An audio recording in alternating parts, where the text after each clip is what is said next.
project yang sudah kalian kerjakan seperti apa. Ya mungkin nanti konsepnya untuk projectnya itu apakah berbasis kelompok atau individu, nanti mungkin akan didiskusikan ya dengan Pak Komar terlebih dahulu. Tapi yang jelas perlu diketahui ya, kita sudah melewati pertengahan ya, seperempat lebih ya dari pertemuan kita, dan nanti setelah UTS itu kita lebih banyak membahas proyek-proyek yang kalian kerjakan ya. Jadi nanti modelnya ya, kalian setelah UTS menyampaikan proyeknya apa, lalu pertemuan selanjutnya adalah membahas, mungkin ada beberapa teori sedikit tapi lebih fokusnya pada progres proyek yang kalian kerjakan ya. Jadi nanti ada kesulitan apa atau ada yang ingin didiskusikan bisa dibahas di kelas ya.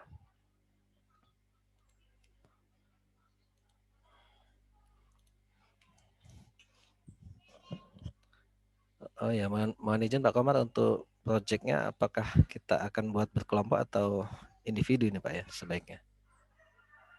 Karena sifatnya ini salah satu skill yang dikuasai oleh alumni ini nantinya adalah bekerja sama atau kolaborasi, bagusnya dia kelompok begitu. Oh iya, Nah, iya. jika kelompok Oke. itu mereka terbiasa untuk berbagi kerja, kemudian saling berkomunikasi, sehingga harapannya mereka tidak gamang ketika nanti bekerja dengan teman-temannya ketika di industri begitu, Mas Putut. Oh iya. Ya mungkin berarti sudah disimpulkan ya. Nanti proyeknya kita ada berbasis kelompok.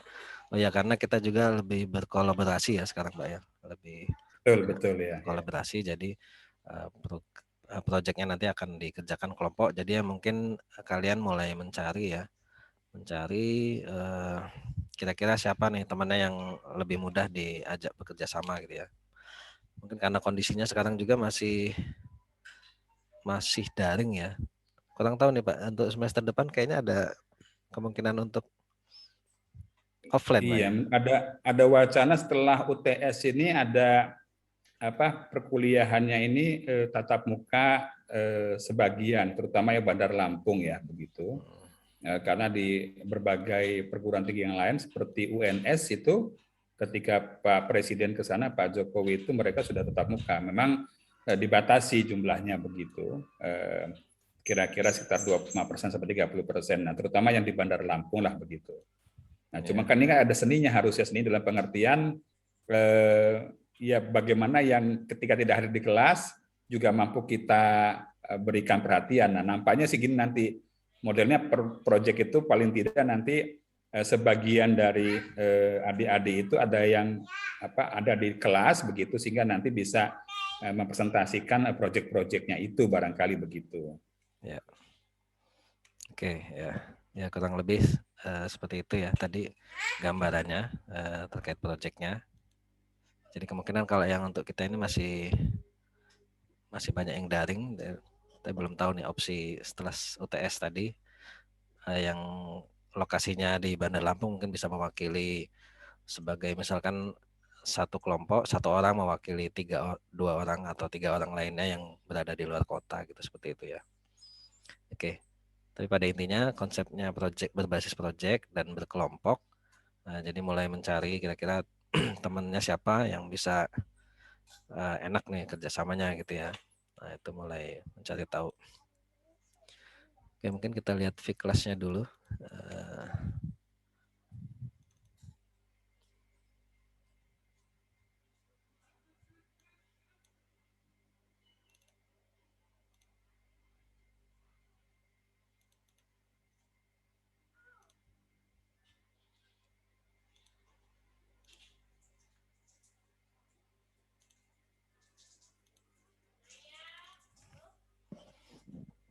Ya, jadi ini ya yang sudah kita pelajari di beberapa pertemuan kemarin.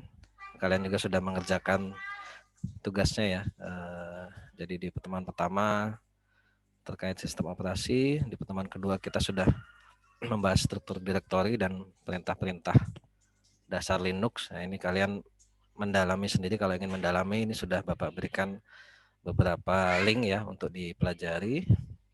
Ya, kemudian beberapa tugas ini sudah kalian kerjakan juga. Nah, kita juga sudah mempelajari tentang repositori ya, bagaimana Linux itu memiliki repositori dan apa fungsinya, dan bagaimana cara kalian ingin merubah ya repositori dari sebuah sistem operasi. Setidaknya kalian bisa mengetahui bagaimana software atau package-package di Linux itu bekerjanya ya, gitu. Atau kalian ingin memiliki kondisi khusus, repositorinya ingin diarahkan kemana ya, itu kalian sudah bisa ya. Dan juga ini menginstal aplikasi ya, kita juga sudah membahas juga di pertemuan ketiga bagaimana melakukan install beberapa aplikasi untuk kebutuhan sistem operasi kita ya, kemarin yang berbasis desktop ya. Ya, nanti di minggu depan kita juga masih akan membahas beberapa materi tentang install, tapi terkait aplikasi yang berbasis server ya.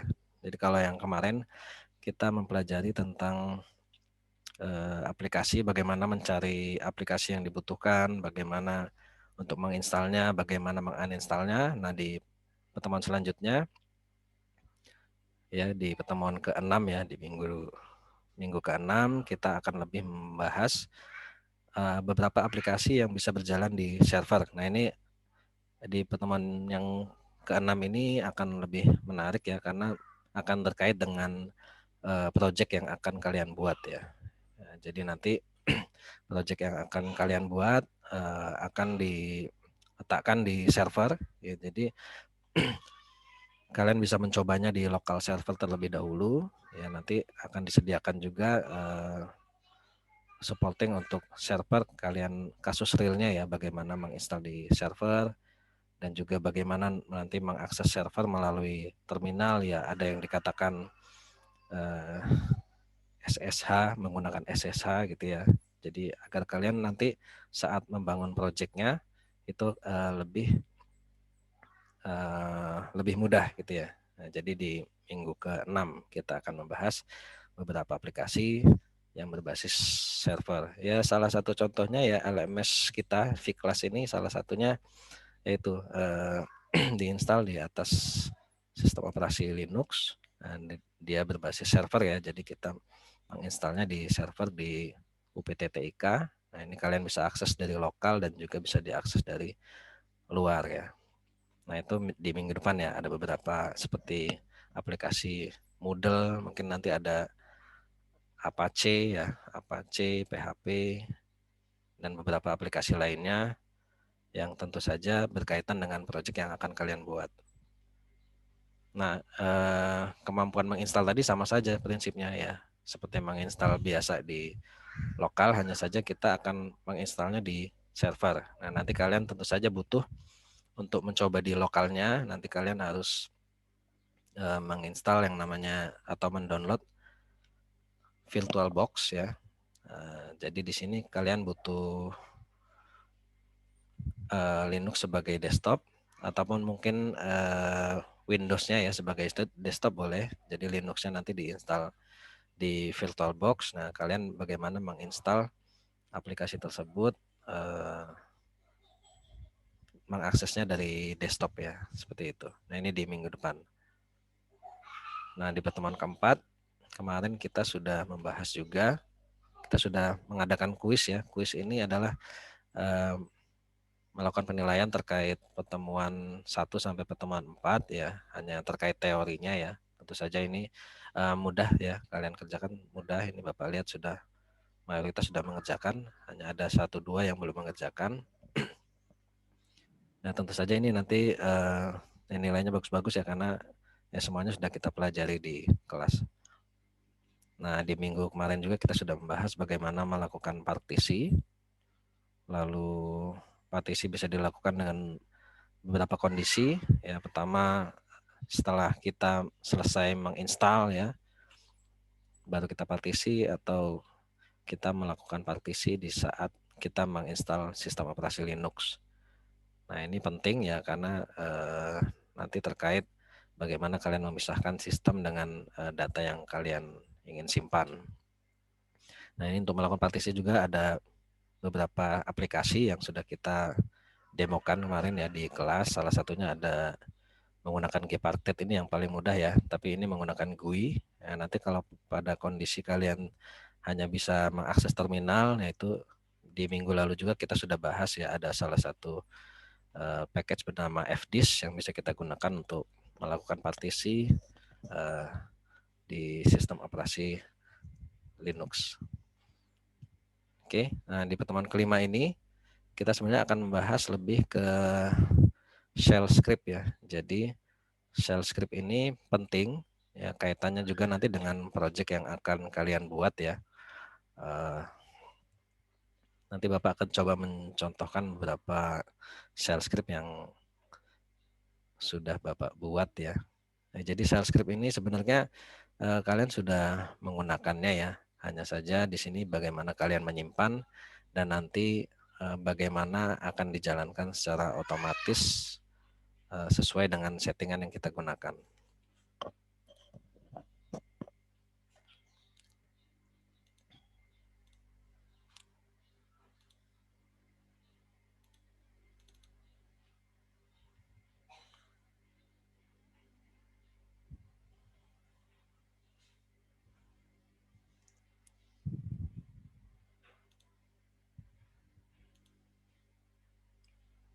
Oke, jadi kalau kita berbicara tentang shell script ya atau shell programming, ya itu adalah kaitannya dengan bagaimana kita memprogram sistem operasi kita ya agar dia berjalan sesuai dengan, agar aplikasi yang ada di sistem operasi kita itu berjalan sesuai dengan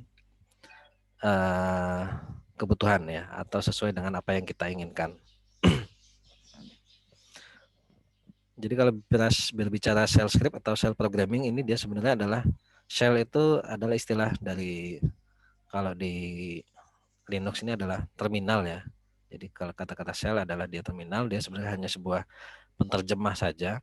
Ya, jadi dia interpreter ya. Interpreter menerjemahkan skrip yang kita tuliskan menjadi sebuah perintah ya. Jadi kita menuliskan apa, nanti dia menerjemahkan oh maksudnya apa gitu ya. Jadi bisa mengeluarkan output sesuai dengan apa yang kita perintahkan gitu ya. Nah, jadi dia hanya jembatan ya antara user dengan kernel ya. Kemudian kalau berbicara dengan kernel sendiri, kernel itu ada banyak ya. Kernel itu ya apa ya, seperti bisa disebut juga dengan sistem operasi juga. Jadi bagaimana dia itu menghubungkan antara kita dengan hardware ya. Jadi kernel itu adalah ya yang menghubungkan kita dengan hardware. Jadi dia bisa menangkap apa perintah yang kita maksud, kemudian dia akan memerintah hardware kita untuk melakukan misalkan yang sederhana yang menuliskan sesuatu di layar seperti itu. Atau dia menjalankan aplikasi tertentu di waktu yang kita tentukan. Nah itu dia di penghubungnya adalah kernel itu ya. Nah di sini ada beberapa yang bisa Bapak sampaikan, bahwasanya kernel itu ada banyak ya. Oh ini share screen-nya ke ini ya. Ya di sini beberapa kernel Android juga ini ada ya, di kita bisa cek juga bahwasanya Android itu dikendalikan juga oleh kernel ya, karena dia berbasis Linux. Kita bisa cek juga kernel Android kita itu versi berapa ya. Ini kita coba cari, kalau googling juga ada kernel Android, kita bisa dicek juga kernelnya versi berapa gitu ya. Atau juga di kernel.org ini ya, kernel.org kita bisa lihat juga beberapa versi kernel terbaru ya.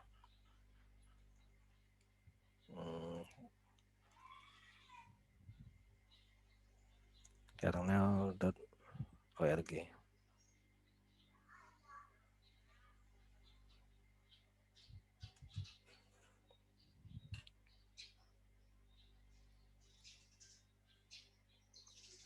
Oke, nah ini adalah kernelnya yang bisa kita gunakan juga. Nah ini beberapa kernel versi terbarunya sudah, ini ya yang di terbarunya ada 5.14.16. Kalau di handphone kita juga bisa ngecek kernel itu ya, kernel Android kita gitu ya, versi berapa. Dia biasanya masuk ke setting apa ya. Jadi di bagian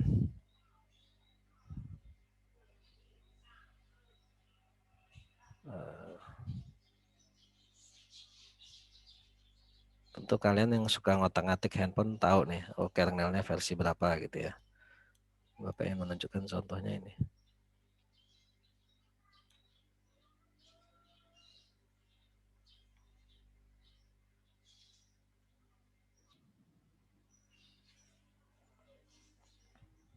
Nah ini ya, ini beberapa versi kernel. Jadi kalau kalian ngotak-ngatik settingan di handphone kalian tuh, dia ada versi kernelnya juga.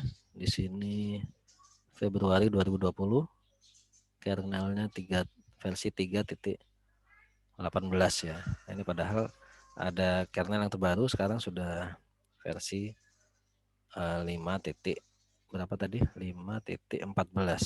Ya, jadi kernel ini fungsinya yaitu tadi menghubungkan antara aplikasi kita dengan hardware ya, menghubung aplikasi dengan hardware.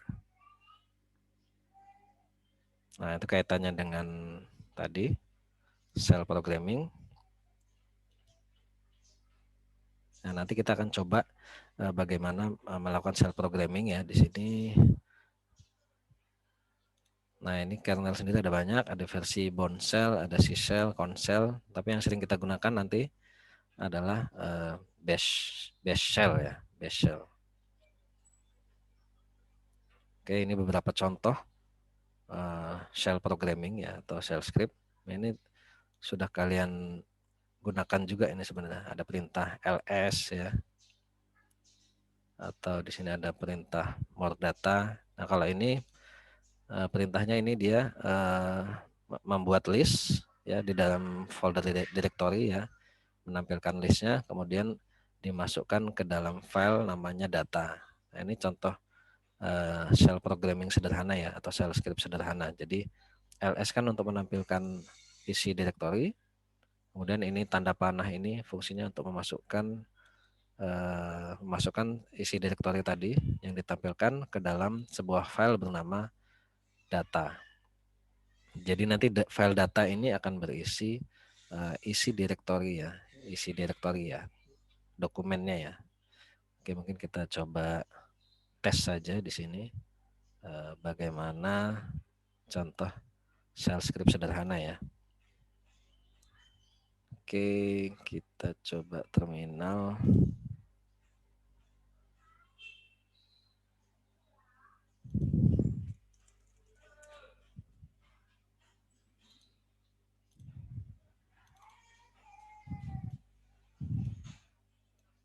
Oke, jadi misalkan saya masuk ke dokumen. Saya ls kan dia menampilkan seluruh isi ya. Isi di dalam direktori dokumen dia akan ditampilkan. Nah, kalau kita ingin mendokumentasikan ya, menyimpan dia dalam sebuah file ya, isi direktori ini ya caranya tadi. Caranya adalah ls. Nah, kalau ls kan dia akan menampilkan seluruhnya, kemudian kita masukkan ke folder apa, misalkan list data gitu ya. Nah, nanti kalau seperti ini, jadi dia akan dibuatkan sebuah folder bernama list data. Dia isinya adalah isi direktori dari dokumen. Nah, seperti itu ya. Ini kita coba. Nah, sekarang kalau kita cek ada file bernama list data. Nah, ini ada sebuah file bernama list data. Kita lihat isinya ya. Apa isinya? Nah, kalau kita lihat isinya ya ini isi direktori dari tadi direktori dokumen. Nah, jadi kita tampilkan direktorinya, kemudian kita masukkan ke dalam file bernama data. Nah, ini kalau kita lihat di sini di di Explorer ya. Nanti juga akan tampil. Kalau kita buka di Explorer, tadi di dokumen ya. Dokumen, ada file bernama data. Oh, list data tadi ya. Nah, ini list data. Nah, ini dia akan dibuatkan sebuah list data. Dia isinya adalah isi direktori dari dokumen tadi. Nah, ini ya. Sebuah teks ya yang isinya adalah isi dari direktori yang ada di direktori dokumen tadi. Nah, dia akan dimasukkan ke dalam file bernama data. Seperti itu ya. Nah, itu tadi contoh sebenarnya self programming seperti itu gitu ya. Sederhana. Sudah kalian biasa gunakan ya. Oke. Nah, kita kembali ke ini tadi. Jadi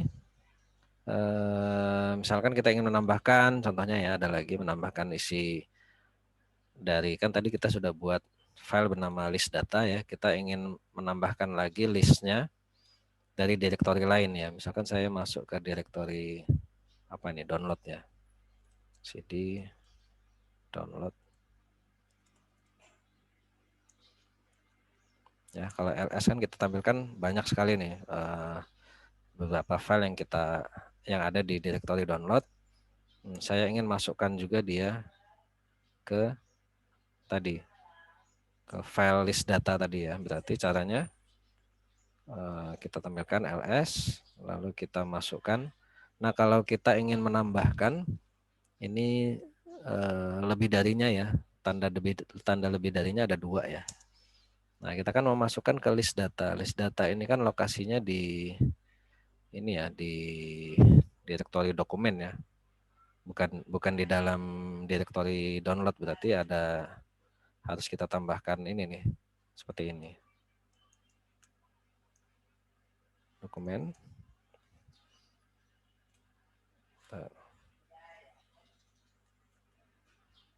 Dokumen. Kemudian apa tadi namanya, data ya, list data ya. Nah, jadi nanti akan ditambahkan ke dalam file list data yang letaknya di dalam direktori dokumen. Nah, direktori dokumen ini ya, karena dia tidak di dalam direktori download, berarti kita harus tambahkan ini ya. Jadi dari direktori ini dokumen. Kemudian kalau kita enter, maka nanti list direktori yang di dalam direktori download ini dia akan masuk ke file list data yang letaknya di direktori dokumen. Oke, berhasil nggak ini? Kita coba. Nah, sekarang sudah bertambah ya list downloadnya ke dalam file list data tadi. Kita coba masuk ke dalam direktori dokumen. Atau kita bisa langsung buka ya. Nano, lalu link ini dokumennya. Nah, ini seharusnya kalian sudah bisa nih mulai menguasai kayak gini ya. Karena ini sudah kita pelajari di sebelumnya ya, bagaimana membuka file.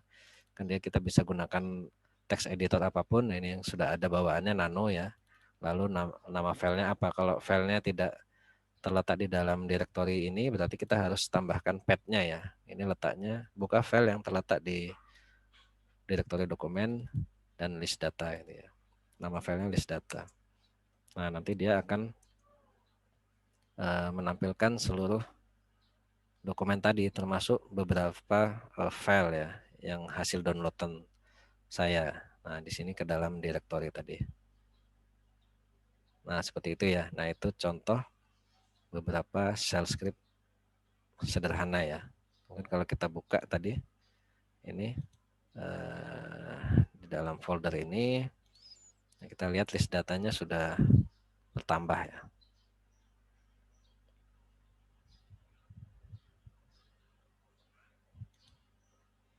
Nah, ini ya. Tadi kan urut ya. Nah, ini sudah bertambah dengan file downloadan ya. Ini ada PDF, ada juga tadi video ya sepertinya ya. Ini asal usul aksara Jawa, ini video ya MP4. Ini sudah ditambahkan. Nah, ini dari file dari direktori download tadi ya. Ada asal usul beberapa video ya, ada audio juga. Nah, seperti itu. Nah, itu tadi adalah contoh shell script sederhana ya yang bisa kita gunakan. Nah, sebenarnya kalian sudah mencoba nih pastinya. Hanya saja belum tahu oh itu rupanya sebuah shell script. Nah, perintah-perintah tadi agar bisa kita jalankan ya, misalkan kita ingin menjalankan perintah apa ya, perintah tadi tapi secara otomatis ya, nanti kita juga akan belajar cron, itu bisa juga, tapi kita harus simpannya nanti dalam format .sh ya. Nah, jadi kalau program itu ingin kita simpan dan kita ingin jalankan itu kita bisa menyimpannya dalam format .sh.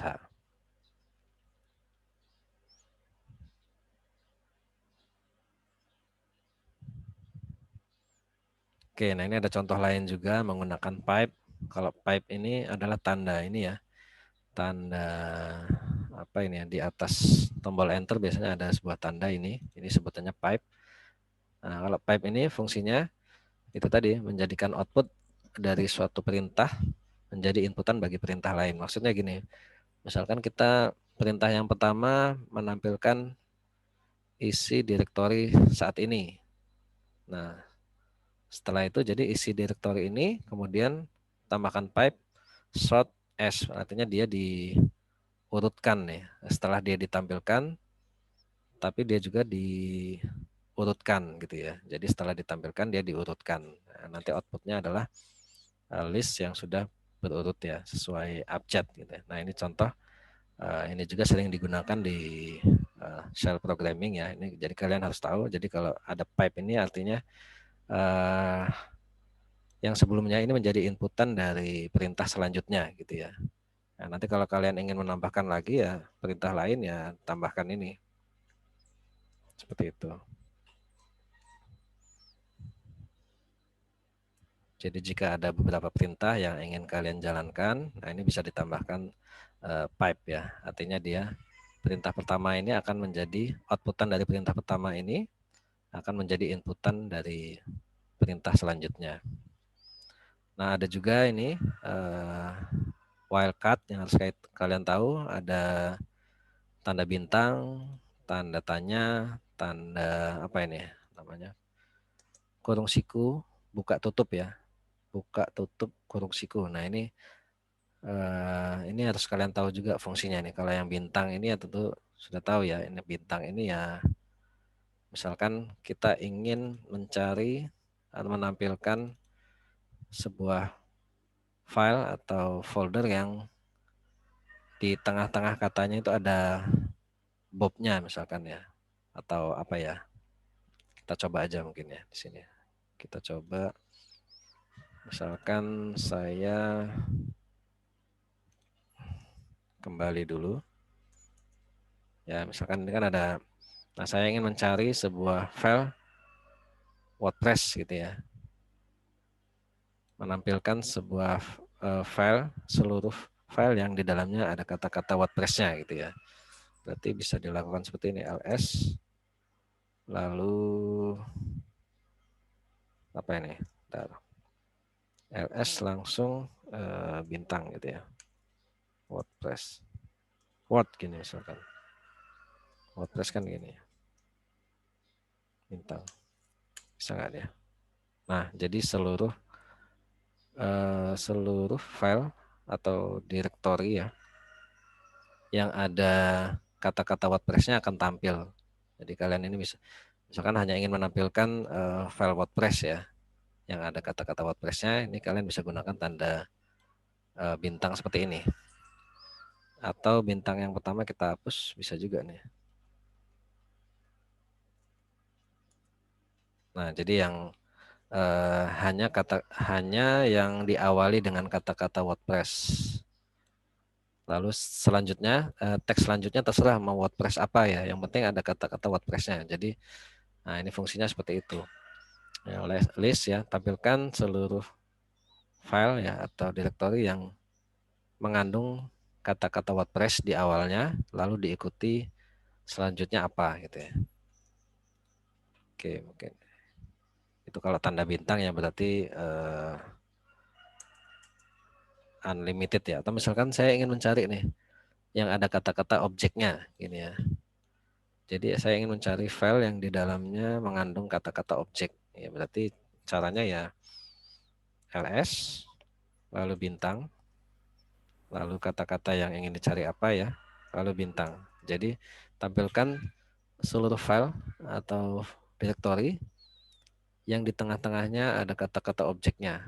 Jadi dia bebas belakangnya kata-katanya apa, di akhirnya kata-katanya apa selanjutnya ya.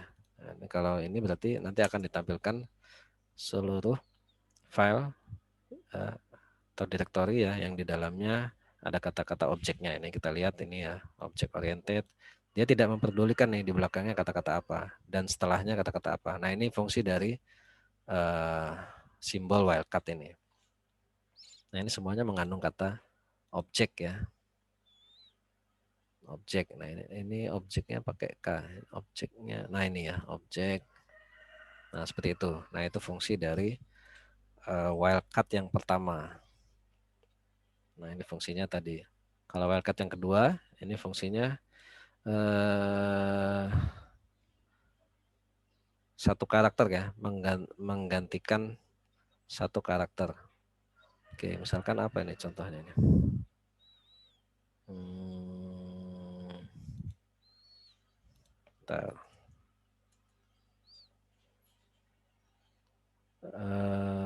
Saya ingin mencari sebuah file yang mengandung apa nih ya?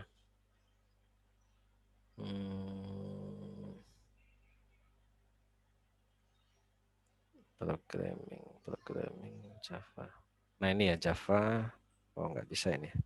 Jadi dia hanya menggantikan salah satu huruf nih. Apa ya contohnya di sini yang bisa dicontohkan? Nggak ada yang bisa dicontohin ya. Nah ini ya misalkan. Nah ini. Oke. Jadi saya ingin menampilkan kata-kata yang mengandung WPSTI ganjil 22. Nah tapi ini belakangnya bebas 0 apa 1 atau berapa gitu ya. Kita coba nih. Bisa nggak? Jadi saya ingin menampilkan seluruh file yang mengandung kata-kata ini. Tapi satu karakter terakhirnya bebas. Mau 2021, 2022, atau 2023 gitu ya. Tapi hanya satu karakter saja. Bisa nggak? Oh, nggak bisa ya. Dia harus satu karakter terakhir berarti. Berarti harus ini. Oke, misalkan kita buat aja sebuah file ya. Saya membuat sebuah file bernama pertemuan 5 dan pertemuan 6 gitu ya. Oke, ada lagi pertemuan 7 misalkan. Saya membuat 3 buah file. Yang pertama pertemuan 5, yang kedua pertemuan 6, yang ketiga pertemuan 7. Oke. Nah, saya ingin menampilkan nih sebuah file, seluruh file jadi ls yang mengandung kata pertemuan. Nah, karakter terakhirnya bebas dia mau pertemuan berapa, pertemuan 1, pertemuan 5, pertemuan 6 atau 7. Ini seharusnya ini tampil nih. Nah, ya, tampil ya. Seluruh file yang mengandung kata-kata pertemuan tapi satu karakter terakhirnya bebas. Nah, ini fungsi dari tanda tanya ya. Jadi dia mencari sebuah file spesifik yang hanya berbeda satu karakter. Misalkan contoh sederhananya seperti ini. Nah, jadi kalau bicara shell programming ya shell script ya ini sebenarnya. Tapi nanti perintah ini kita simpan dalam sebuah file bernama .sh agar dia bisa di run ya. Agar dia seperti file Excel lah kalau di Windows.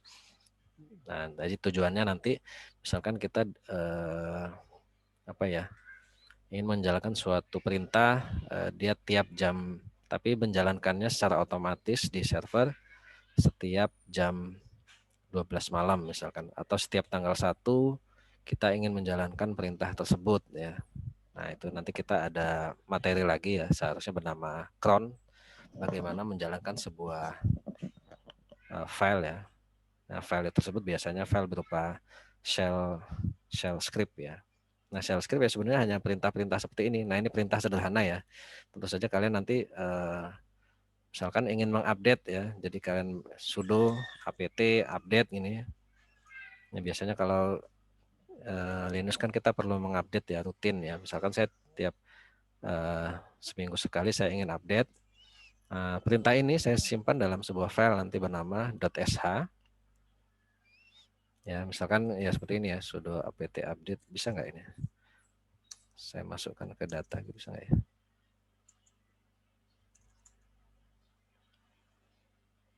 Oke. Contohnya gini ya, nano update.sh. Jadi saya membuat file bernama update.sh yang isinya adalah ini perintah untuk mengupdate sistem operasi ini gitu ya. Saya paste aja di sini. Ya. Bisa langsung kayak gini, tapi biasanya ditambahin ini ya, keterangan bahwasanya ini sebuah perintah gitu ya.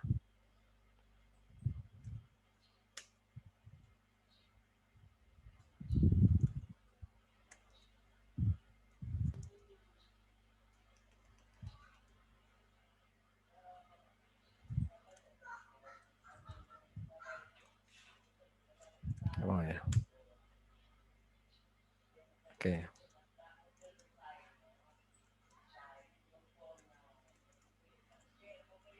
Saya coba dulu ya.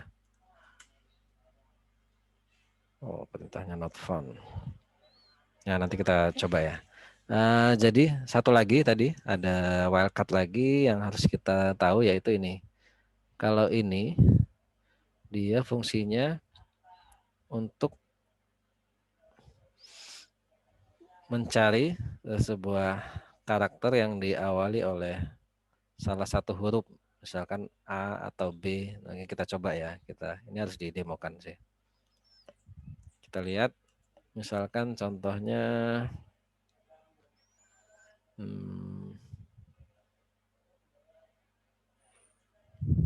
saya buat file aja biar gampang. Saya buat 3 buah file. Ada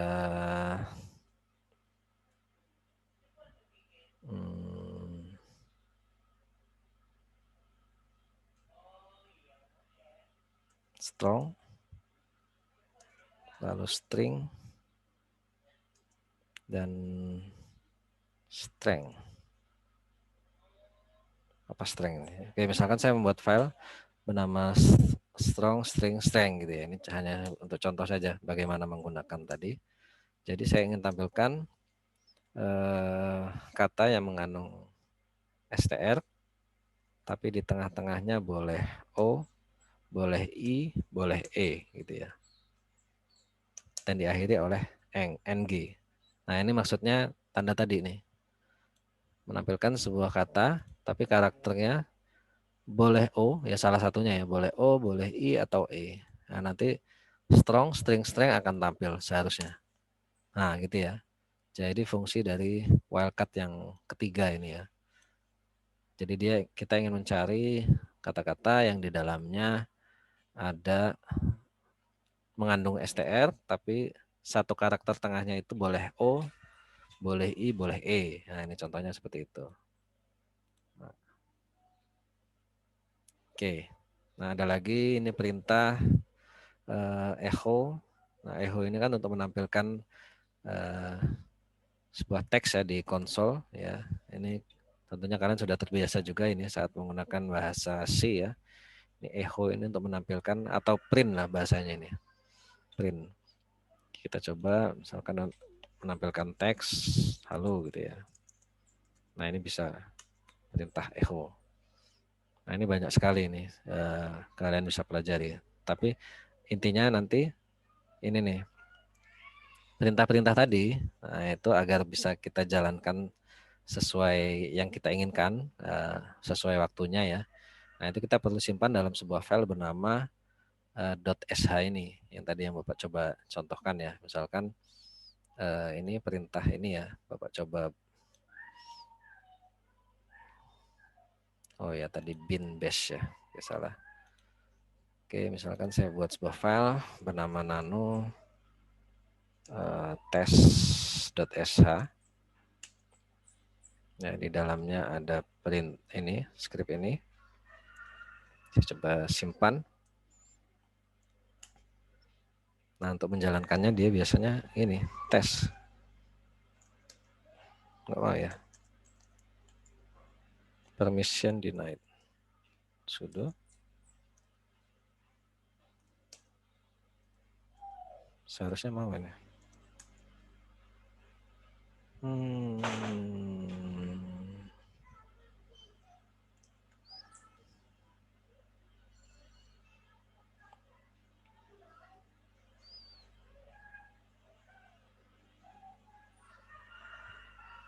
Oh iya iya iya. Sebentar. Ada yang salah tadi. Pantas nggak mau dia. Jadi kita kan sudah, Bapak juga di V-Class sudah melampirkan permission ya dalam sebuah file agar sebuah file itu bisa di-read, di-write, dan dieksekusi. Nah kebetulan file ini kemungkinan nggak bisa dieksekusi ya, command not found, karena dia emang belum kita beri izin untuk bisa dieksekusi ya. Kita coba dulu, semoga masalahnya itu. ls test.sh.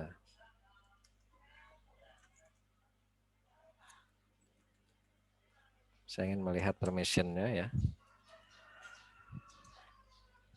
Min L ini maksudnya long ya. Kalau ls saja dia hanya menampilkan filenya biasa, tapi kalau ditambahkan min L dia akan menampilkan bersama ini read, write, execute-nya. Ya, jadi di sini belum ada yang bisa melakukan eksekusi ya, baik dia owner-nya maupun grup maupun others.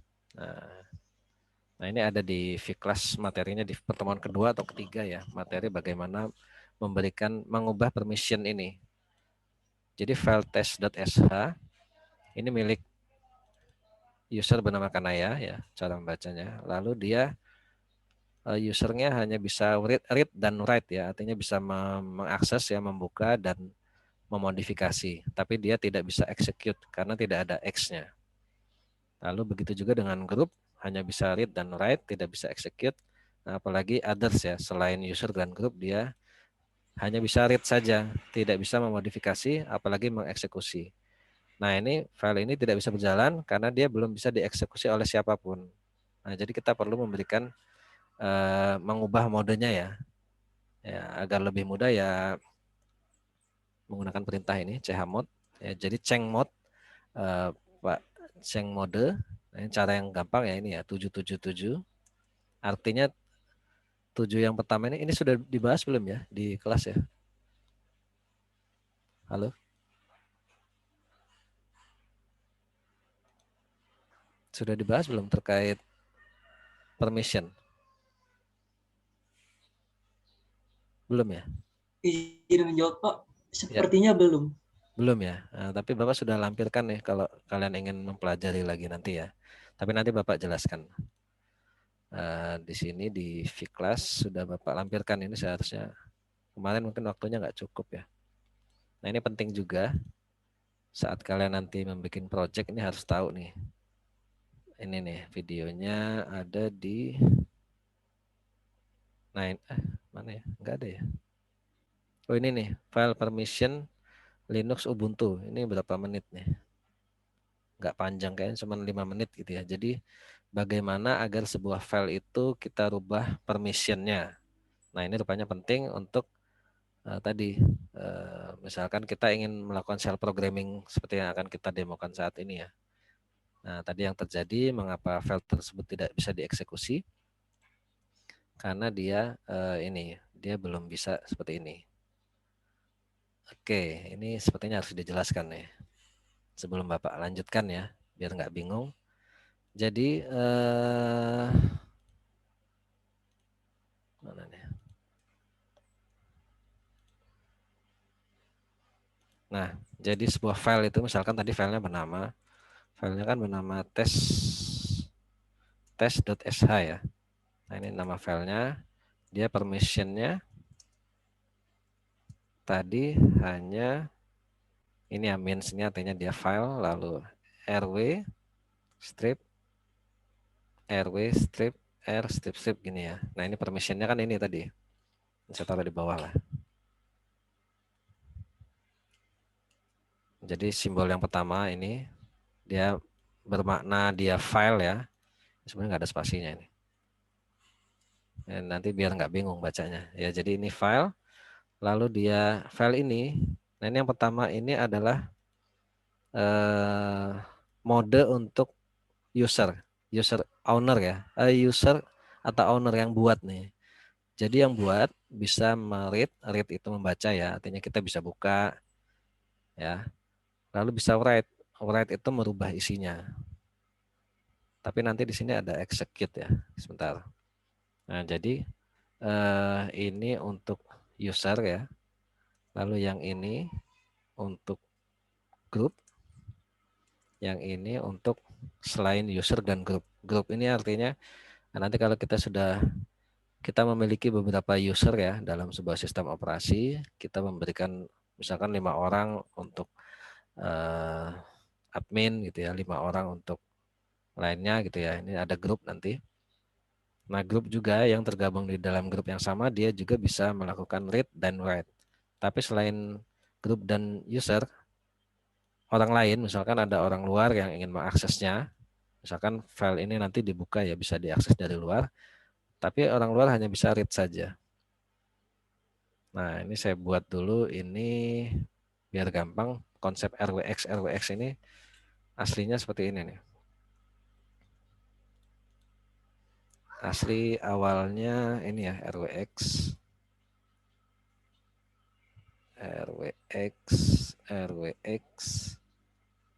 Nah, ini kalau full access artinya seluruhnya siapapun bisa membaca ya, read ya, memodifikasi dan juga mengeksekusi file ini. Nah, ini kodenya seperti ini. Ya. Kode ini sebenarnya kalau kita kan komputer membacanya biner ya, 0 kalau enggak 1. Berarti kalau nyala semua seperti ini, berarti dia kodenya 111.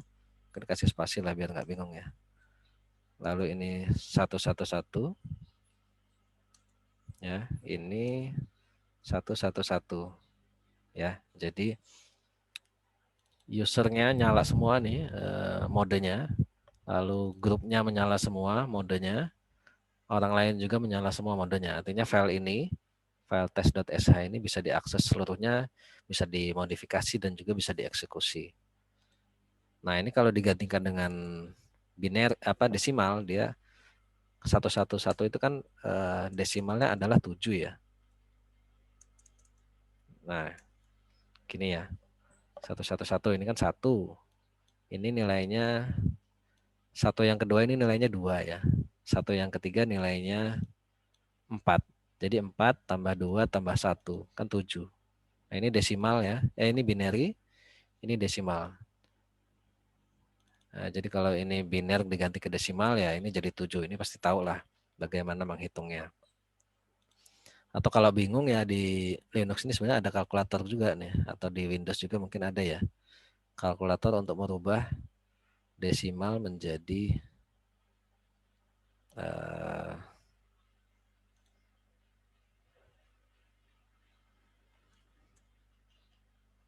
kalkulator.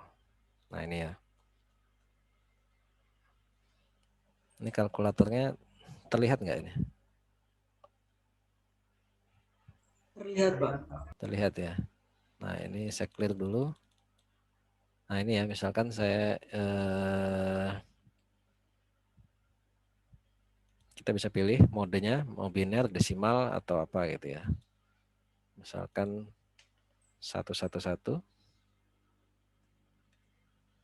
sama dengan ya. Oh ini biner ya. Saya rubah. Oh ya ini. Berarti ini 111. Ini maksudnya gini nih. Kalau diganti ke heksadesimal dia 7 ya. Kalau diganti ke desimal juga dia 7. Oh ini oktal ya. Kalau di bilangan oktal, biner 11 ini adalah 7. Kalau desimal ini kan dia 7 juga. Kalau heksadesimal dia 111 ini diganti 7. Nah, jadi kalau 111, 111, 111 berarti 777. Nah, itu artinya seluruh user bisa read, write, dan execute. Nah, ini cara merubahnya ya. Kalau 110, bisa nggak ya? Nah, ini 110, 6 nih desimalnya. Karena ini kan nilainya 4. Ini nilainya 2 ya. 4 tambah 2, 6. Ini yang terakhir kosong. Atau 010 misalkan. 010, nah ini 010 ini nilainya 2. Seperti itu ya, kalau bingung nanti merubah. Nah, kembali lagi ke sini tadi. Mana tadi kemana ya? Oh ini. Nah, terkait permission, kalau kita ingin seluruhnya bisa mengakses, ya ini RWX, RWX, RWX, atau ini 111, ya desimalnya artinya. Nah, ini kodenya 777. Jadi saya kalau ingin, nah kan ini kodenya tadi RW strip ya, berarti ini 664. Nah, saya ingin rubah nih. Change mode, saya ingin dia 777. Ya, file ini saya ingin dia 777.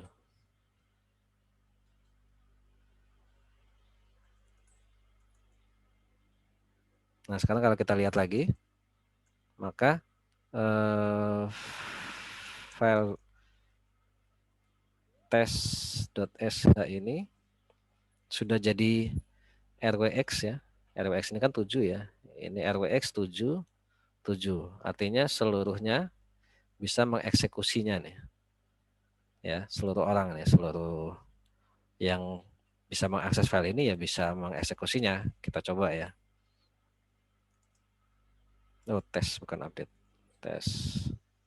Nah, oke. Nah, sekarang sudah bisa dieksekusi. Cara mengeksekusinya ya, kalau kita berada di direktori yang sama ya, berarti tinggal dot slash lalu nama filenya. Tadi kan program ini isinya adalah hanya perintah seperti ini.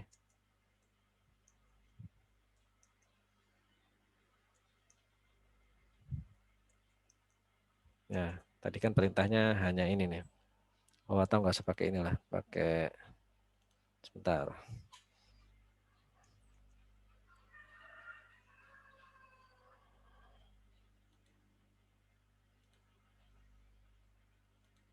Oke, kita pakai more aja. Oke, bentar. SNL.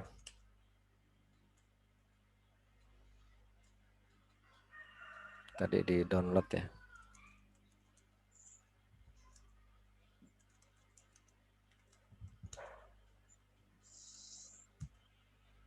Oke, sekarang filenya kan ini ya.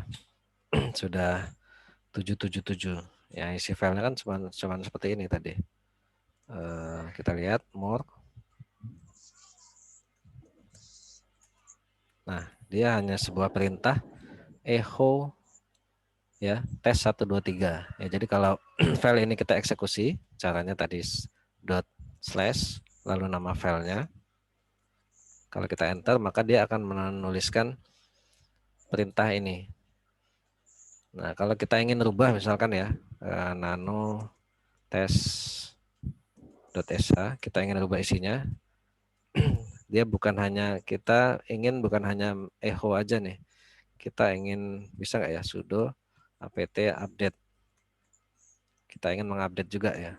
Jadi kalau file ini dijalankan, dia akan mengupdate nih. Kita coba. Oke. Oh, dia pakai sudo ya. Nah, ini dia langsung update nih kalau kita masukkan passwordnya. Nah, dia otomatis update. Nah, seperti itu. Nah, jadi kalau kita ingin membuat sebuah script ya, shell script, ya caranya kita tulis perintahnya kita mau apa saja, kemudian kita simpan dalam sebuah file nama dengan format .sh, dan juga kemudian kita rubah modenya agar dia bisa dieksekusi. Ya tentu saja cara yang paling gampang ya chmod tadi, pakai 777. Tapi ini hanya untuk belajar ya, nanti kalau untuk keperluan lain tentu saja bukan 777. Kita ingin hanya usernya saja. Misalkan saya ingin hanya usernya saja yang bisa mengeksekusi, berarti kodenya bukan 777. Berapa kodenya? Kalau usernya berarti 7 ya. Lalu ya misalkan kita tulis kode binarnya dulu ya biar nggak bingung 111. Jadi user bisa read, write, dan execute. Tapi orang lain hanya bisa read, write saja. 110 berarti ya. Kalau orang lain ini 100. Nah, ini kalau kita rubah berarti ini 6, ini 4. Nah, jadi kalau kita hanya ingin ownernya saja yang bisa mengeksekusi, berarti kodenya chmod 764 gitu ya. Ya kita lihat ya. Chmod, saya clear dulu. Chmod 764. Artinya usernya bisa full access ya. Lalu grupnya hanya bisa read dan write, tidak bisa eksekusi. Lalu orang lain hanya bisa read saja, tidak bisa memodifikasi, tidak bisa mengeksekusi. Filenya apa namanya? Test ya. Test.sh. Nah, kalau kita lihat lagi ls-l lalu test.sh. Nah, ini salah. Nah, ini ya. Sekarang filenya hanya bisa dieksekusi oleh user. Usernya kali ini adalah Kanaya ya. Kita coba. Nah, user bisa mengeksekusi ya. Oh, dia ngupdate lagi nih. Karena tadi script ini isinya dia menampilkan teks echo dan juga melakukan update. Nah, ini kalau kalian sudah tahu ini, nah kalian bisa memprogram komputer kalian ya atau server kalian nanti ya saat kalian buat project. Ya, misalkan ingin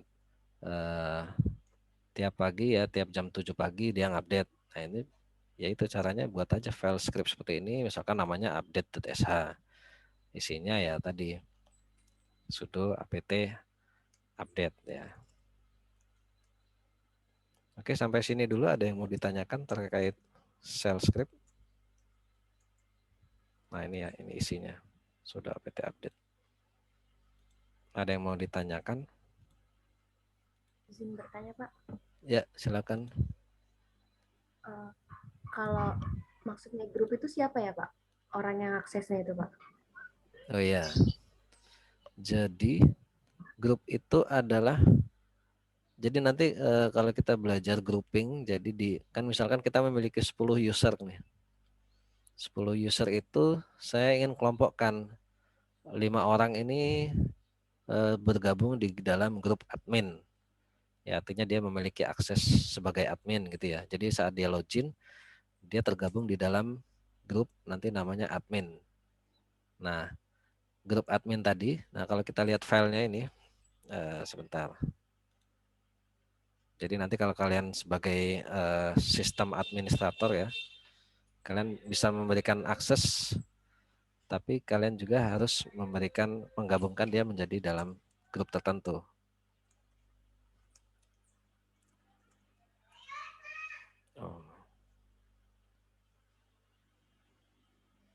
Oh salah. ls-l.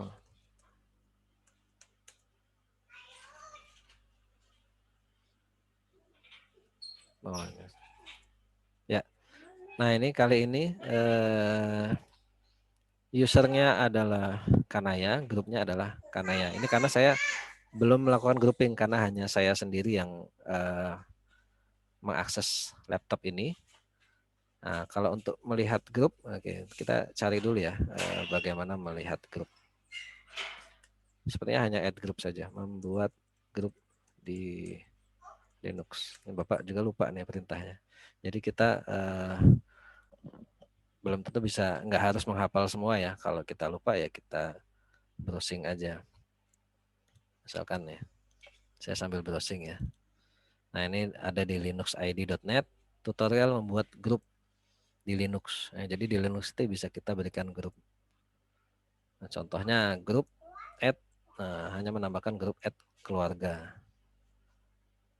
Nah, jadi perintah ini akan menambahkan grup keluarga ini ke dalam ini filenya nanti, file grup ini. Ya, kita coba aja ya. Kalau grup minf ini apa nih? Sudah ada grup untuk suppress pesan error jika grup sudah ada dan membuat perintah keluar dengan sukses gunakan. Oh, ya. Jadi kalau perintahnya lebih aman ini grup add lalu grup keluarga. Oh, grup add minf keluarga. Artinya kalau sudah ada grup bernama keluarga, dia ya diabaikan aja, nggak masalah gitu ya. Karena sudah ada, nggak menampilkan pesan error seperti ini. Oke, kita coba membuat grup. Ini Bapak juga belum ada grupnya ya. Jadi grup add misalkan apa ya keluarga lah, samain. Nah, permission denied ya. Jadi kalau ada permission denied, ini artinya file grup ini kita nggak bisa ngakses. Yang bisa ngakses hanya user. Nah, berarti kalau mungkin kita lihat aja nih filenya nih. cd etc ya. ls. Nah, ini file grup ini. Ya, kita lihat isinya. ls l group.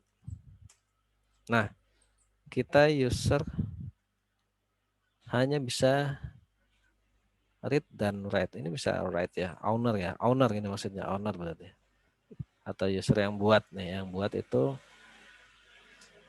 hanya bisa kalau grup bisa read saja.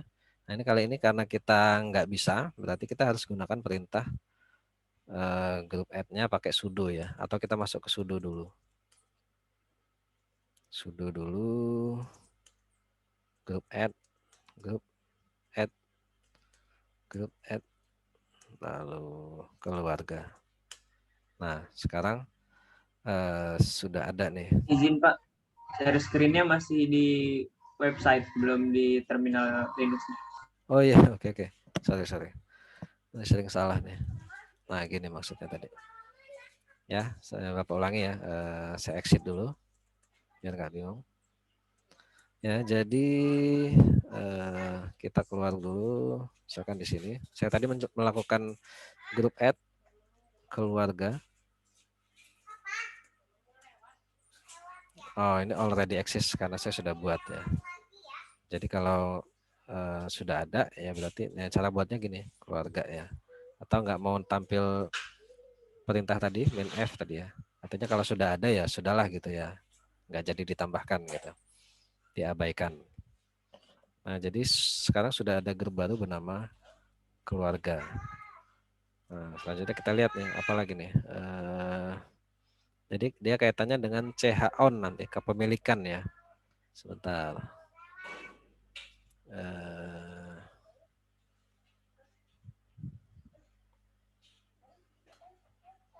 Oke. Jadi biasanya gini nanti ada perintah bernama CHON. CHON ini untuk merubah kepemilikan.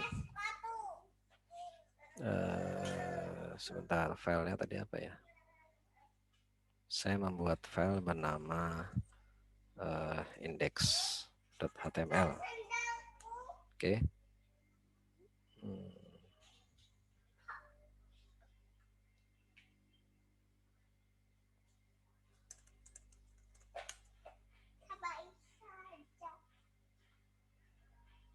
Oh, saya di root ya.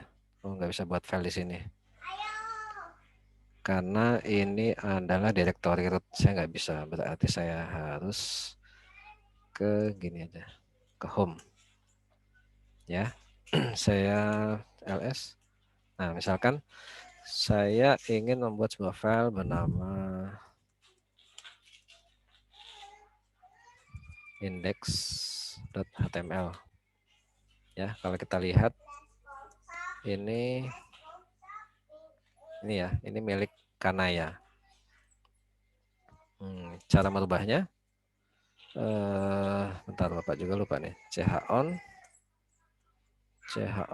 lalu chown ya, change owner artinya, maksudnya merubah kepemilikan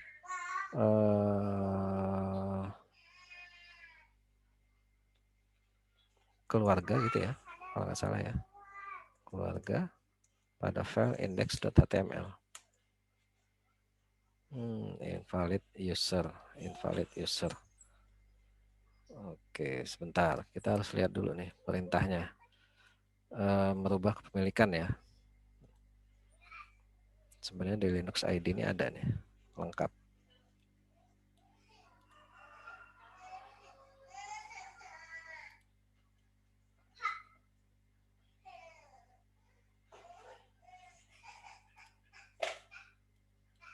Change owner Linux ID.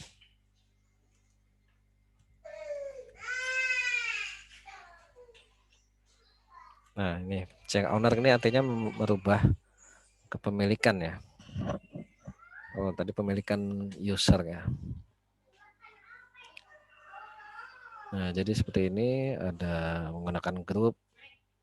Oh, change group. Kalau change owner memiliki kepemilikan ya, salah tadi. Nah, ini contohnya mana nih contohnya? Oke. Oh, ini kalau user ya, memberikan kalau memberikan ini change owner itu user, misalkan ada 2 orang user. Ini yang buat sebuah file ingin menyerahkan ke pemilikannya ke user lain ya, ini chown. Lalu user yang ingin diberikan lalu apa gitu ya. File apa yang ingin diizinkan dirubah kemudian. Tapi kalau grup ya change group berarti ya, bukan change owner. Karena nggak ada user bernama keluarga, adanya grup ya. Change group. Seharusnya bisa nih.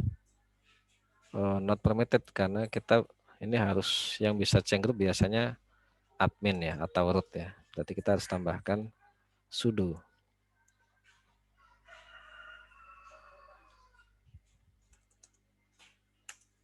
Ya, berhasil. ls -l index.html. Nah, sekarang, ini grup ya. Ini user. Jadi user bisa read dan write. Grup bisa read dan write. Other ini selain user dan grup hanya bisa read.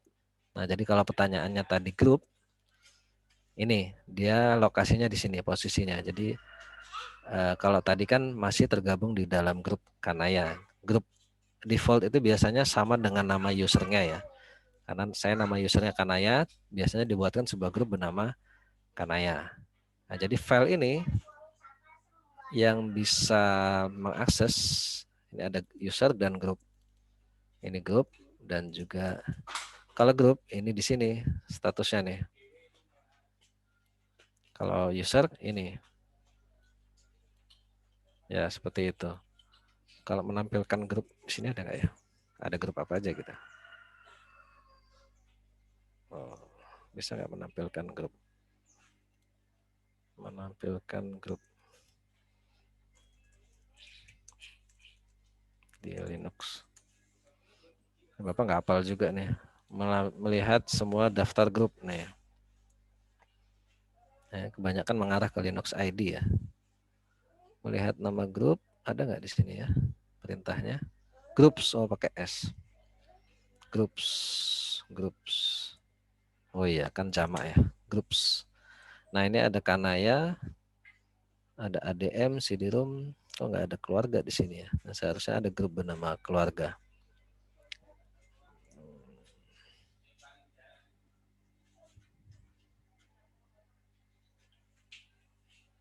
Ya seperti itu ya pertanyaan siapa tadi? Mohon maaf, siapa tadi yang bertanya ya? Dwi ya? Dwi. Bisa, Siapa? misal Pak. Oh, Michelle, ya. Seperti itu ya, Michelle ya. Jadi dalam sebuah sistem operasi itu ada user, usernya itu bisa banyak, tapi ada grup juga, grup ya sesuai namanya ya, pengelompokan ya. Kelompok grup apa gitu ya. Ya, nanti kaitannya dengan hak akses. Kalau ingin merubah hak akses, tadi menggunakan pelajari saja perintah chmod. Kalau untuk merubah kepemilik apa grup ya, change group dan lain-lain ya. Yang dipelajari ya chon, chmod dan juga chgroup. Itu kaitannya dengan hak akses terhadap sebuah file. Nanti kalau kalian ingin membuat apa ya, misalkan database, biasanya yang bisa mengakses database-nya ya tidak semua orang gitu ya. Hanya user tertentu atau grup tertentu gitu ya. Kalau usernya memiliki karakter yang sama digabungkan dalam satu grup gitu ya. Seperti itu. Seperti itu misal. Ya. Iya. Ada lagi yang lain mau bertanya? Nah, ini kalian pasti nanti saat membuat project ini berkaitan ini, berinteraksi dengan ini pasti nantinya. Ada lagi yang mau bertanya? Izin bertanya, Pak. Ya, silakan Wolofi. Saya masih belum paham yang bin bash tadi itu loh, Pak. Yang apa? Bin bash, perintah bin bash tadi itu. Pak, belum pahamnya bagian apanya nih? Bagian Itu kan tadi bagian pengeditan itu ya, Pak, file. Nah, itu saya belum paham itu tujuannya untuk apa, Pak? belum paham Si tujuannya bin untuk bash apa? ini. Yang ini, Pak, yang pakai Bentar. apa namanya? Tanda pagar itu loh, Pak. Tanda pagar terus. Oke, iya. Sebentar. Iya, paham. Oke, bentar ya. Bapak buka dulu filenya tadi. Kita kembali. Ya. Berarti kita tadi di filenya di mana ya? CD download.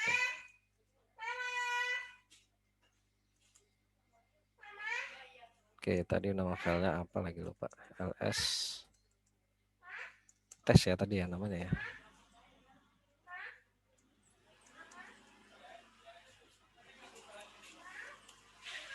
Ya ini ya benar. Oke, berarti tadi kan isinya begini. Tes.sh. Nah ini ya. Ini sebenarnya ini ya pertanyaannya Walofi ya. Iya, Pak. Fungsi ini maksudnya kita. Iya. Ya.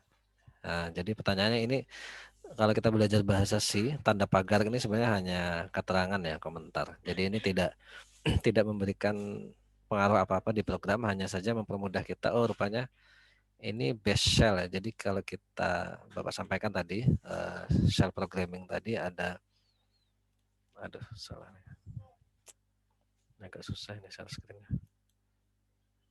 Nah tadi kan ya ada banyak nih shell kernel tadi ya.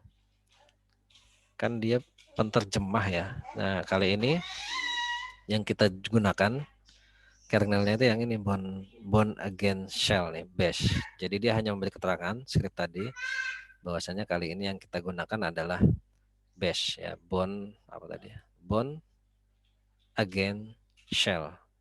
Jadi yang menerjemahkan echo itu apa? Ya ini. Nah, kalian kalau yang mempelajari yang lain ada juga shell-shell yang lain nih.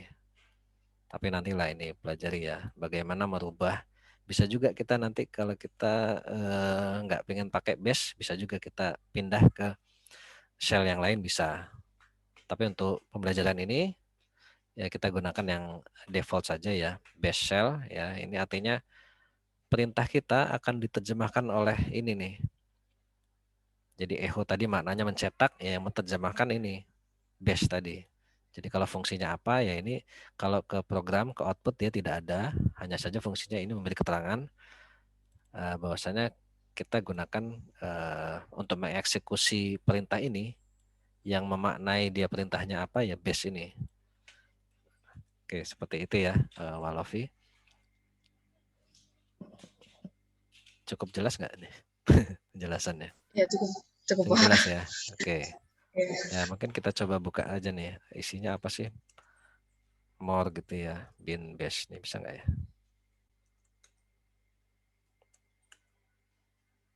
Not a text file.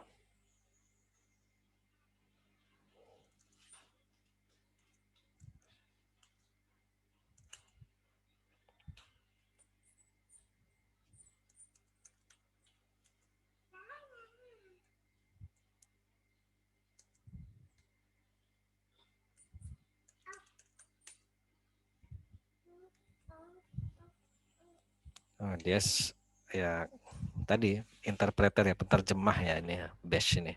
Jadi bukan file ya, jadi kita nggak bisa buka nih. Nah ini bash tadi. Nah ini kita gunakan ini dia mesinnya untuk menerjemahkan perintah-perintah kita. Jadi kalau echo dia artinya menampilkan gitu ya. Kalau update dia artinya apa yang menerjemahkan bash ini. Tapi kita nggak hanya ini, ada yang lain tadi, ada banyak. Tapi untuk pembelajaran ini kita gunakan yang default aja dulu ya, karena sudah cukup. Oke, ada lagi yang mau bertanya mungkin? Izin bertanya Pak, Ya, silakan. Sitiwak ya. mau Ya. bertanya Pak, masih berkaitan dengan BINBAS itu sih Pak. Jadi Ya. kalau BINBAS itu masih berkaitan dengan sistem membuat file melalui perintah mengupdate sistem operasi nggak Pak? Gimana? Coba. Jadi fungsi BINBAS itu masih berkaitan dengan membuat file melalui perintah mengupdate sistem operasi nggak Pak? Bentar. Bentar ya. Jadi tadi kan ini ya perintahnya tadi. Nah ini. Jadi ini terkait ngupdate nggak, pengaruh nggak gitu ya? Pengaruh ke Iya update Pak. tadi. Ke perintahnya pengaruh nggak gitu? Ya, jadi ini nggak ngaruh, dia hanya komentar ya. Ini nih tanda komentar. Jadi kalau kalian buka perintah di, kan kemarin kita sudah pelajari ya bahwasanya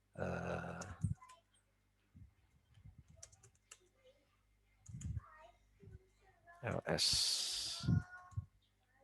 bin cd bin ls. Nah ini ya. Kalau ini semuanya perintah.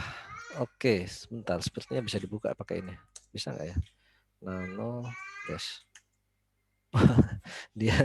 dia sepertinya ini kode 1010 ya, ini nggak bisa dibaca ya.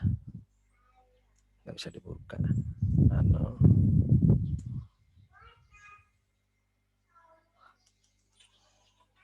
Jadi biasanya gini nih, shell programming ini yaitu kalian membuat sebuah file ya.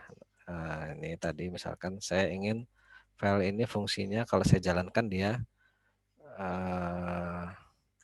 jangan lupa formatnya .sh ya. .sh. Jadi saya langsung tuliskan saja perintahnya bisa. Saya ingin kalau ini dia akan mengupdate, lalu kemudian apt upgrade. Setelah mengupdate, kan dia bacanya per baris ya. Setelah mengupdate selesai, upgrade. Habis upgrade, saya ingin misalkan sudo apt install apa, install aplikasi apa C2 misalkan. Nah ini perintah-perintahnya kalian lakukan apa aja di sini. Misalkan saya ingin mengkopikan file yang ada di direktori A ke direktori B. Oh, semua perintah kalian tuliskan aja di sini. Nah ini nggak harus ditulis ini tadi. Ini Izin, hanya Pak. ya. Share screen-nya masih di web. Oh iya, sorry. Sering kayak gitu ya, lupa. Nah ini ya, aduh ini ulang lagi biar nggak bingung nih. Takutnya bingung, saya ulang. Saya quit. No. Ya, Saya sekarang sudah di file ini, di directory bin. Nah, ini perintah-perintah biasanya disimpan di sini nih, shell-shellnya nih. Tadi saya coba buka beberapa, nggak ada yang bisa ya, zip.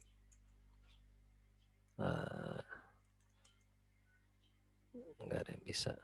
Nice. Nah, biasanya perintah-perintah kita itu disimpan di sini nih. Kan di bin kan isinya berisi perintah-perintah ya, seperti echo ada di sini pasti. ls min l ya.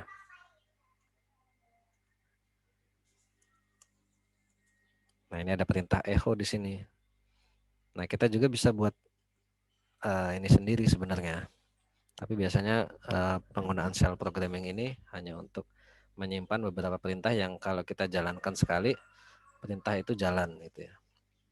Misalnya saya buat tadi sebuah file bernama update Linux lah misalkan ya, .sh. Jadi kalau dijalankan dia akan menjalankan perintah update. Nah, kita bisa langsung aja perintahnya apa yang ingin kita jalankan update nih, apt update gitu ya. Setelah update sudo apt upgrade misalkan. Tapi jangan upgrade lah, nanti lama lagi. Apalagi setelah upgrade saya ingin echo. Echo-nya apa? Upgrade berhasil. Nah, ini basicnya di bahasa pemrograman dasar ya. Ini kalian sudah belajar bahasa C lah pastinya ya. C++ mirip ya. Ini bahasa C tapi yang kalian pelajari kalau nggak salah C++ ya di semester 1 atau semester berapa? Semester 2 ya. Belajar bahasa C. Nah, ini echo. Lalu apa lagi? Misalkan saya ingin menjalankan more update linux.sh tampilkan. Nah, saya mendemokan 3 perintah. Saya ingin kalau file ini dijalankan, dia akan mengupdate, lalu menampilkan update berhasil ya. Update berhasil. Oh, salah nih.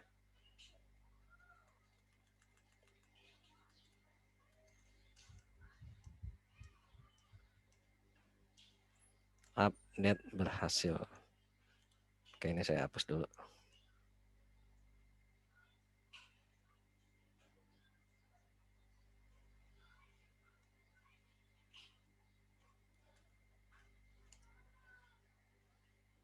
Sudah apt update echo update berhasil.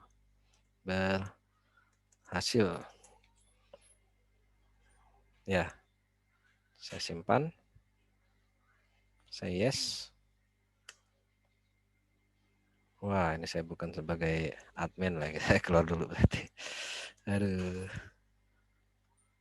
Berarti sudo nih. Saya harus jadi ini aja lah. Makanya kalau mau enak harus sebagai admin aja terus. Sebagai ini ya, root ya. Karena dia di bin. Jadi bin ini hanya root yang bisa ngotak-ngatik maksudnya. Jadi itu untuk keamanan juga. Jadi bin saya ingin buat lagi nih file tadi saya ulangi. Mana tadi Nano ini text editor ya. Bisa juga kalian pakai, misalkan kalian pakai Visual Studio Code ya bisa juga. Code lalu nama filenya apa? Update. Bisa nggak ya? Oh, nggak bisa. Berarti nano update linux.sh. Oke, kita buat file lalu sudo apt update echo berhasil. Saya simpan. Untuk menjalankannya ya // tadi update Linux. Nah, dia nggak bisa ya karena belum diberikan izin untuk tadi modenya hanya bisa di read dan write. Berarti kita izinkan aja semuanya. Misalkan hanya root saja yang buat saja ya 762.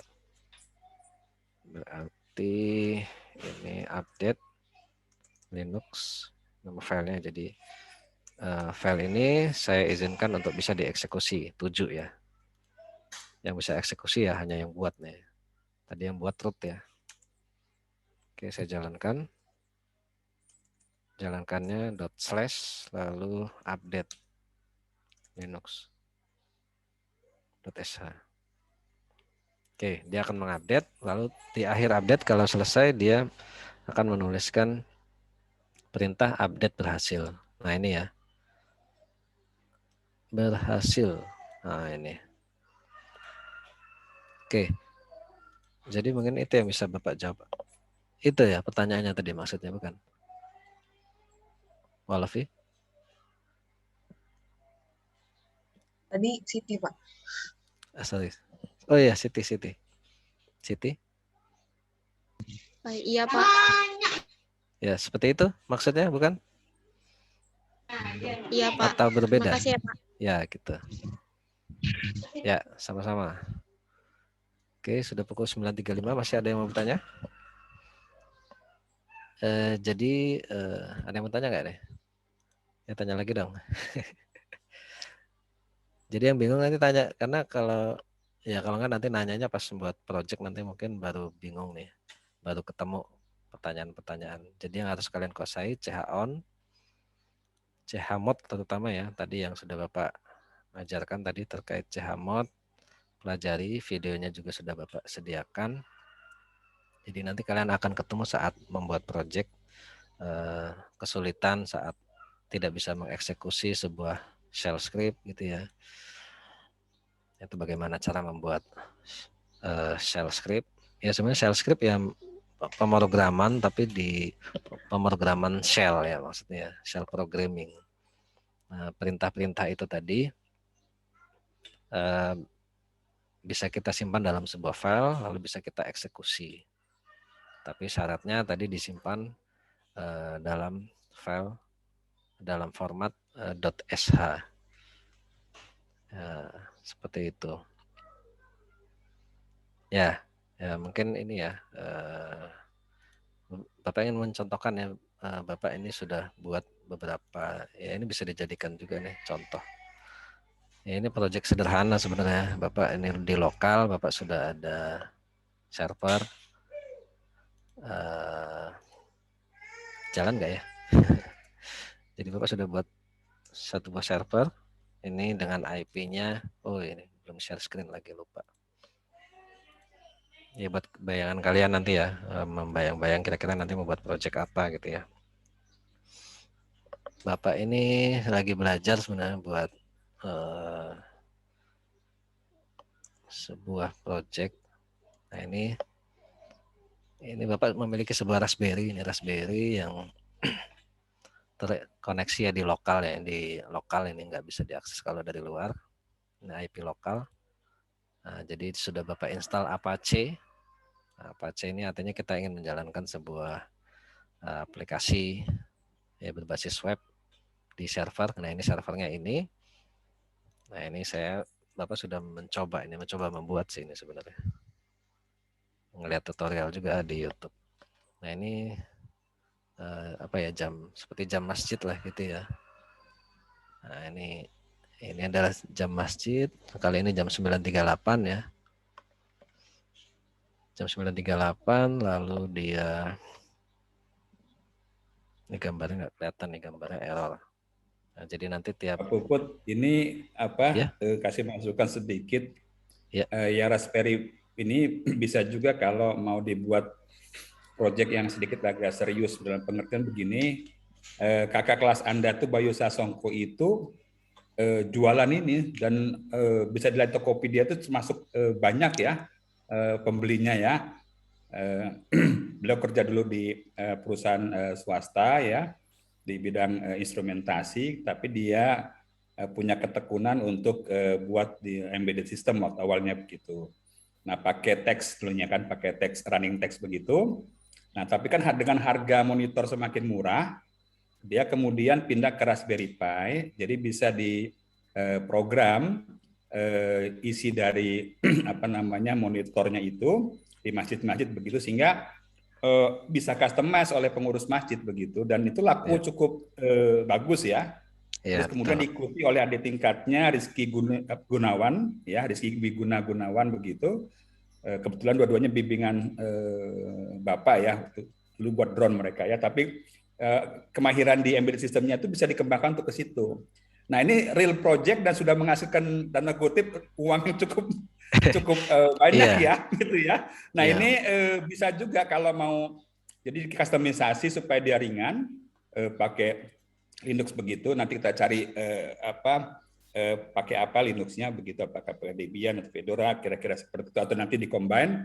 Dan nanti yang paling ringan, paling efisien begitu, code-nya begitu. Nah, itu yang tanda kutip kita kompetisikan di adik-adik gitu, biar agak challenge-nya agak bagus gitu ya.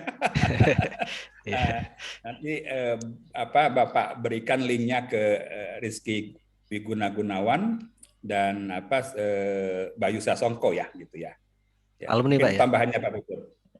Alumni Pak ya, atau masih aktif, alumni? Pak? Alumni kita alumni Bapak bimbing S1-nya memang dulu yang Bayu itu dia juara di PKM memang waktu itu. Oh iya. Tentang SCPT. Jadi kemahiran elektroniknya itu dia gunakan. Nah dia lebih dulu membuat embedded system untuk running text di masjid-masjid begitu. Awalnya dia masang di masjid-masjid. Lama-lama kemudian nggak ketangani, dia akhirnya jualinnya aja embedded systemnya. Orang-orang masjid itu bisa pasang sendiri, tapi dikasih petunjuknya sama dia. Oh, udah tinggal pakai Pak ya. Laku cukup banyak itu. Kemudian berikutnya dia melihat harga monitor semakin murah, running text nampaknya akan diganti oleh monitor-monitornya di masjid, sehingga lebih dinamis kan gitu kan. Nah itu kemudian diganti masuk ke Raspberry Pi. Nah diikuti oleh adik tingkatnya Rizky Gunawan ini. Rizky ini kerja di perusahaan asing, perusahaan pompa minyak ya, tapi dia juga punya ketekunan, kesenangan di embedded system. Akhirnya dia freelance juga gitu untuk jual-jual begitu dan cukup laris juga. Nanti Bapak kasih ini linknya ya di Tokopedia dan Bukalapaknya ya. Gitu. Ya baik Pak. Mungkin tambahannya ya. Ya terima kasih Pak Komar ya. Jadi ini ya mata kuliah sistem operasi ini sebenarnya bisa kalian jadi buat nyari duit juga nih. Ya kalau kita lihat main-main ke masjid ya, kalau kalian lihat kan masih modelnya running text ya. Sekarang hanya running text biasa. Nah sudah. Kalau kalian jalan-jalan misalkan keluar kota atau kemana itu di beberapa masjid itu sudah banyak yang menggunakan dia pakai display layar. Nah itu sebenarnya basicnya dia di belakangnya ya menggunakan komputer mini seperti Raspberry Pi. Ya, jadi kalian bisa buat misalnya minimal ya untuk misalkan lingkungan kalian sendiri lah ya, nanti proyeknya ya bayangannya seperti itu proyeknya, misalkan membuat jam masjid seperti itu Pak Komar ya, salah satu model proyeknya ya. Jadi nah ini seperti yang Bapak contohkan tadi, ini sederhana sih, ini baru belajar juga. Ya kalian kalau ada bayangan nanti ya salah satu, tapi ini masih di lokal saya ya. Jadi kalian bisa membuat apa saja ya. Salah satu contohnya ya ini jam masjid seperti ini. Jadi dia nanti kalau agak tertarik dengan embedded systemnya sebenarnya dia buat sistem mini embedded system itu bukan fabrikasi, untuk assembly-nya di Cina. Jauh murah sekali. Mungkin Bapak kasih lihat sedikit ya barangkali ya untuk penggembira, atau dikasih share screen-nya barangkali Pak Puput. Ya, silakan Pak, sudah bisa Pak. Siap. Nah, ini udah jualan ini dia. Versi mini ya. Si Bayu Sasongko ini ya. Ya, kemudian jadi USB dongle ya. Dia pesan di Cina, jadi murah ya. Kemudian yang berikutnya ya yang Raspberry Pi. Dia sedang ngoprek ini. Ini buatan Cina dibongkar, yang tadinya tidak ada interface, dibuat interface-nya jadi bisa dikustomisasi dan tanda kutip beli borongan murah dijualnya agak mahal jadi sama dia nih. Wah ini lebih gila lagi nih Pak. Ya jadi ya hardware-nya ini jam masjid ya yang dia buat ini. Pakai Raspberry Pi kan sangat ketika kita sudah OS-nya kita kuasai, maka aplikasi jalan di atasnya udah tinggal urusan kita gampang itu urus saja, kira-kira begitu ya. Pakai Raspberry Pi begitu. Dia buat board pakai logo Indonesia ya. Ya, ini dibuat sendiri ya. Kemudian kalau mau murah di Cina ininya Jadi produksinya, dia ngirim ininya Pak ya, ngirim desain apa? aja, Desain aja ya. ngirim desain Oh, dan dikirim betul. wah gila ini. Nah ini waktu itu Bapak bentuk ada 5 orang. Sebenarnya waktu itu buat project ECVT. CVT itu electrical capacity volume tomografi dan untuk cancer terapi. Nah kita kan kesulitan untuk surface mount waktu itu. Nah, coba kita desain boardnya, kemudian kita kirim di Tangerang. Jadi, nah tapi di Cina jauh lebih murah. Itu double layer itu gitu ya, jauh lebih murah. Kita kirim tuh harganya bisa bersaing jauh ya gitu ya. Nah, Kualitas akhirnya kita bersaing kirim, juga Pak ya. iya gitu. Ini ya ini kalau desain PCB nanti kalau mau perlu diajarin lah gitu ya kira-kira ya. Jadi bisa artinya efisiensinya bisa dari mulai level komponen, level board, level software OS ya, sampai level aplikasi. Jadi kalau semuanya bisa kita efisienkan itu cost yang dibutuhkan itu bisa dihemat sehingga harganya bisa jauh lebih bersaing seperti itu. Dia dapat gold ya dari kalau tidak salah Tokopedia ya, karena penjualan termasuk yang cukup banyak dia nih di Tokopedia ya. Ini awal-awal dari Jamaah Masjid. Ini salah satu. Yang kedua si Rizky Wiguna. Rizky Wiguna juga cukup laku juga, tapi kalau dia tanda kutip agak sambilan karena sebenarnya dia kerja di perusahaan pompa minyak di luar negeri gitu. Nah, sehingga usaha sampingan lah kalau Bayu ini dia sampai keluar dari perusahaan dia menekuni bidang ini untuk jadi entrepreneur dia gitu. Nah itu adik-adik jadi ini real ya. Dan kakak Anda dan adik-adik bisa juga bereksperimen, mungkin nanti bisa menggunakan program MBKM yang untuk startup itu bisa, sehingga nanti 1 semester itu betul-betul kita cari fundingnya begitu untuk buka usaha sendiri, atau kedua project mandiri. Nanti juga kita mintalah Pak Bayu Sasongko untuk mengisi salah satunya, atau nanti dalam mata kuliah kita Bapak minta dia untuk ngisi lah salah satunya supaya memotivasi adik-adik barangkali gitu ya. Iya, tadinya saya mau bilang kayak gitu Pak. Boleh sekali gitu tuh Pak. Ya supaya lebih mendekatkan diri kepada apa sih sebenarnya digunakan di pasaran dan kemudian kita bisa apa begitu seperti itu. Nah itu mungkin harapan Bapak begitu. Sorry nih Bapak jadi interrupt Mas ini nih. Puput ya. Pak. Iya. Ya, jadi jadi ada gambaran buat teman-teman sekalian. Ya kurang lebih nanti realnya seperti itu ya. Kalian seperti kakak tingkat sudah ada, apalagi sudah ada contohnya ya. Nanti mungkin kalau beliau ada kesempatan ya bisa mengisi salah satu pertemuan kita. Ya mungkin setelah UTS ya. Nanti kalau beliau kesempatan bisa mengisi materi buat ya minimal menyemangati di dunia nyatanya seperti ini nih di pasarnya ya. Jadi ini bisa kalian jadikan ya project nanti ya untuk membuat salah satunya ya jam masjid tadi contohnya. Mungkin kalau emang tertarik embedded ya Pak Komar ini ahlinya sebenarnya. Tapi kebanyakan sudah menurunkan ke murid-muridnya ya sudah bisa. Oke, jadi seperti itu. Ada yang mau ditanyakan mungkin?